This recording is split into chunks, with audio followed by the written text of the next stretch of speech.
Sudi, Pak Joko mewakili kami, Pak Dhani dalam kesimpulan lain. Kami itu kami persilakan.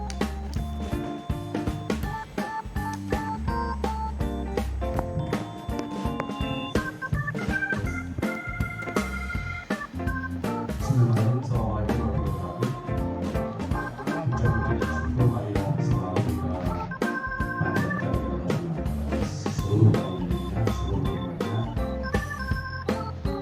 Pada kesempatan pagi hari ini kita masih diperkenakan untuk bertemu bersama ini. Mohon maaf sebelumnya, bukan kami bermaksud tidak menghormati Bapak Ibu sekalian, tapi karena kita kami cukup padat, karena beberapa kali ke Dewan terkait dengan PNS, kemudian tapi saya harus melihat sedikit untuk tim percepatan akses keuangan daerah yang memang kewajiban beliau hadir. Kemudian di sini ternyata tidak kebagian saya, bukan saya bermaksud apa-apa, tapi karena memang kewajiban kita untuk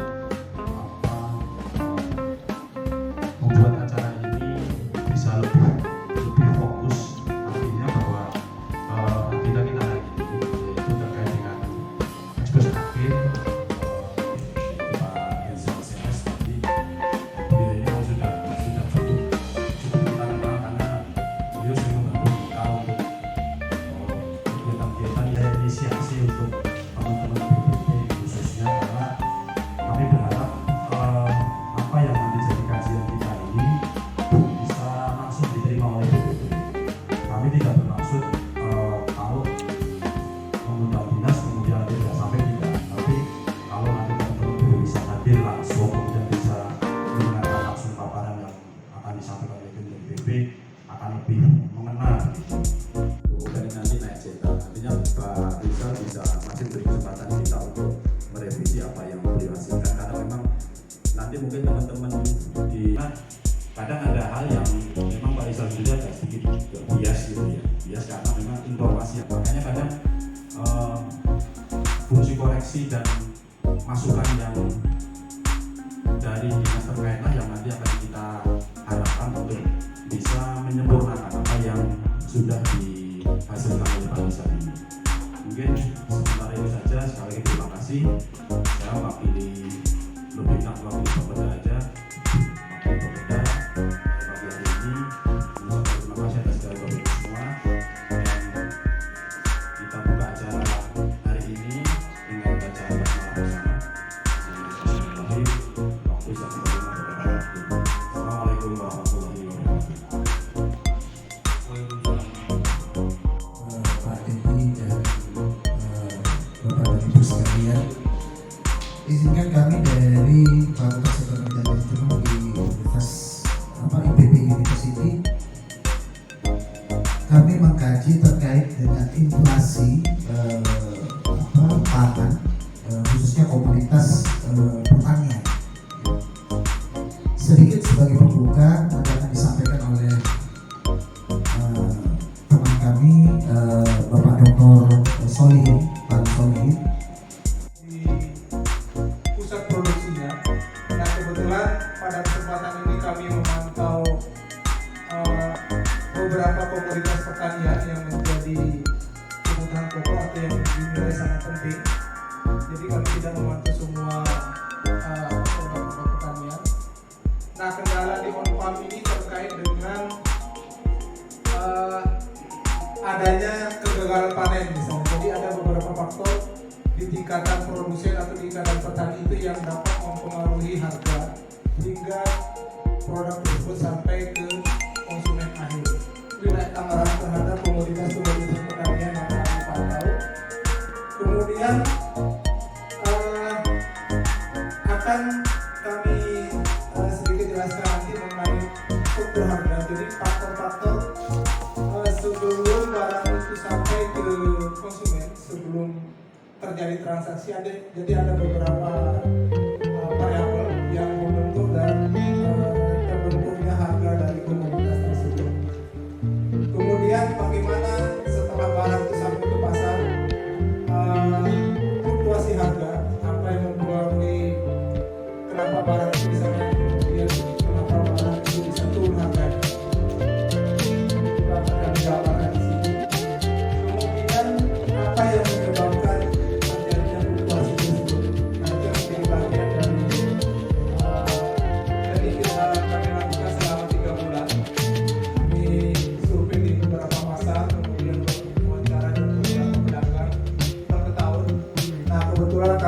kami juga masih cukup terbatas, jadi hanya ada 3 tahun yang akan kita analisis.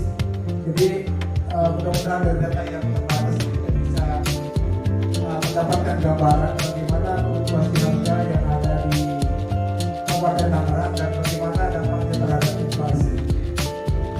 Dari sel paling, jadi komponen yang menentukan harga itu paling besar dari harga pokoknya. Jadi keuntungan diambil oleh pedagang sekitar 15.000 per kilo. Itu sekitar 28.900. Nah itu kira-kira struktur atau struktur harga dari tingkatan di tingkat pasar provinsi sampai ke konsumen akhir. Dan kita lihat dari bulan Januari sampai Desember, pada bulan Mei atau April Mei itu sudah mulai menunjukkan kenaikan harga yang cukup tinggi. Puncaknya itu pada bulan Mei itu tinggi dari khususnya dari pemerintah ketika ada kegiatan bantuan sembako untuk masyarakat. Kalau nggak salah waktu itu awal pandemi ya Pak ya, tahun 2020. Nah jadi ada kegiatan bantuan sosial waktu itu dari pemerintah, jadi pemerintah juga otomatis akan meningkat. Sedangkan stok waktu itu tidak ada penambahan, jadi diperkirakan stok tetap. Nah ini kenaikan harga tadi dipengaruhi oleh permintaan dan pasokan. Nah tetapi karena setelah beberapa bulan berikutnya bantuan beras itu dikurangi, jadi harga mulai stabil dan distribusi dari gudang-gudang beras mulai normal kembali. Produksi saja di tingkat petani yang memang mungkin waktu itu juga mengalami karena cuaca yang menyebabkan produksi cabai menjadi tidak sesuai dengan yang diharapkan. Petani sayuran. Nah ini sering terjadinya adanya inflasi harga yang nggak terkira, terutama untuk produksi kangkung Pak. Jadi untuk pengaruh itu banyak pelaku utama ya, petani kita itu menjual kangkung di pasar itu sampai nggak laku sama sekali, akhirnya dibawa pulang dibuang Pak. Nah saya mengharap bagaimana caranya hal ini agar tidak terjadi. Untuk saya sendiri sebagai penyuluh itu menyarankan kepada petani kita agar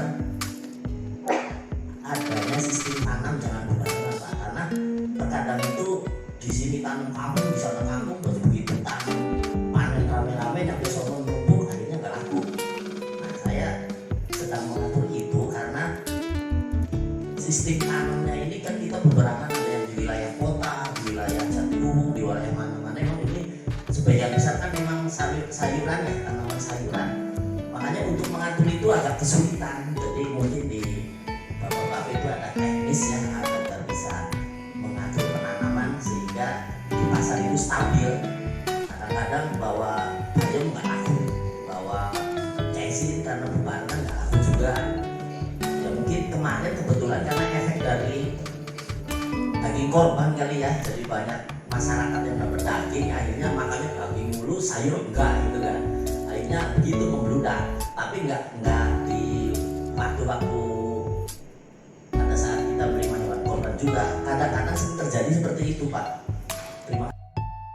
Kayak jamur itu akan laku kalau musim kawinan Pak.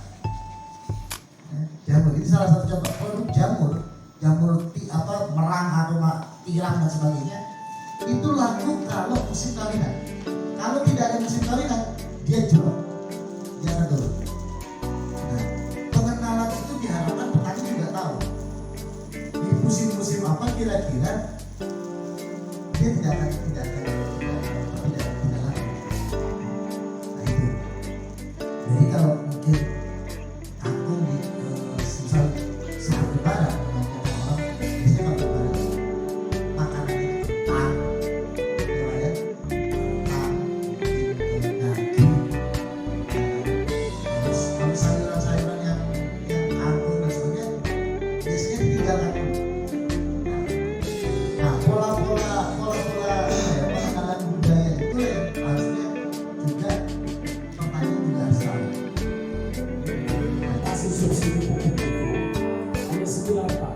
Jadi 3 untuk tanaman pangan, yaitu untuk beras, untuk jagung dan kedelai. Kemudian 3 lagi untuk tanaman horti, yaitu cabai, bawang putih, dan bawang merah. Kemudian untuk tanaman perkebunannya itu untuk kakao, kebun rakyat, dan kopi. Nah, sementara untuk sayuran hijau atau sayuran umbi itu sama sekali tidak ada subsidi pupuk. Dan ini di sektor laut Pak, ini akan terjadi peningkatan biaya produksi tentu saja, dan itu akan mempengaruhi kepada harga-harga di tahun 2023 sampai segitu. Ada istilahnya kita harus memiliki produk spesifik. Di Indonesia ini Pak, ini semuanya swasembada. Beras swasembada, kedelai swasembada, jagung swasembada, apa lagi? Semuanya ditanam. Padahal secara ekonomi kita bagus. Coba kita lihat, Amerika punya apa sih Pak? Kedelai, jagung. Dua produk itu bertambah. Yang kedua, tapi kedelainya menguasai dunia. Kedelainya menguasai dunia, sehingga mereka punya kekuatan. Kita enggak. Beras, jagung globalnya habis, kita jadi manis. Kemudian memang ya pasar itu harus ada. Jadi perlu diprogramkan mana yang akan menjadi pasar itu, ya, daerah mana yang menjadi pasar itu. Sehingga kita tidak tergantung lagi dengan pengetatan rang. Kalau pengetatan rangnya nggak ngapa-ngapain, nggak akan melakukan tindakan apapun, ya kita mendapatkan imbasnya gitu. Jadi imbasnya tetap aja. Terus terkait dengan pupuk, iya Pak. Jadi sebenarnya saya terus terang saya tenaga ahlinya di Bappenas. Tahun ini saya dikontrak setahun di Bappenas, dan kemarin saya diminta untuk melakukan riset terkait pupuk subsidi di daerah Karanganyar, Jawa Tengah. Hasilnya adalah memang beberapa pupuk itu tidak bagus. Kalau Bapak tanya ke petani, bagusan kualitasnya bagus sekarang. Subsidi dengan bentuk non subsidi, maka Bapak menggunakan non subsidi. Di 3 kecamatan di Larasa, Jabé, 4 kecamatan di Larasa, Jabé, Sokar, dan Sokar. 1 BPT itu Pak, ada 3, ada 4, bahkan ada 4 kecamatan.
stok yang paling utama yang selama ini kita rasakan bahwa kalau yang stok itu tidak Memang itu bisa. Gitu. Artinya bahwa sebenarnya anggaran yang kami berikan ke OPD adalah anggaran lulusan. Artinya BPKP sekian, memang nggak ada. Itu kan juga ada. Kalau di kami ada rangkau. Nanti kami kasih untuk teman-teman di bidang ekonomi karena kami tambahan anggota baru yaitu BPD sekarang pada perekonomian artinya di bidang ekonomi. Jadi juga mitra kita juga di situ. Kalau nanti bisa, jadi aku yang ada di OPD, kalau teman-teman dari BPP-nya rencana kegiatannya bagus, saya yakin juga bisa ditanggung bisa didengar oleh teman-teman dari BPKP akan masuk ke kami. Karena kami juga tidak mungkin tahu-tahu itu loh BPKP seperti ini nggak mungkin kalau kami tidak mendengar langsung dari teman-teman BPP. Jadi kemudian peralatan di Puskagonya mungkin di tahun ini itu yang mungkin tahu persis alat-alatnya yang masuk apa. Jadi kalau pinjam bahasa Pak Nur sahabatnya di BPP ini, kalau boleh saya pas baju seragam ini saya akan kelola itu. Antara besar, karena apa? Sudah kalau orang Jawa sudah boleh disediakan betul apa yang dibutuhkan. Jadi artinya kalau memang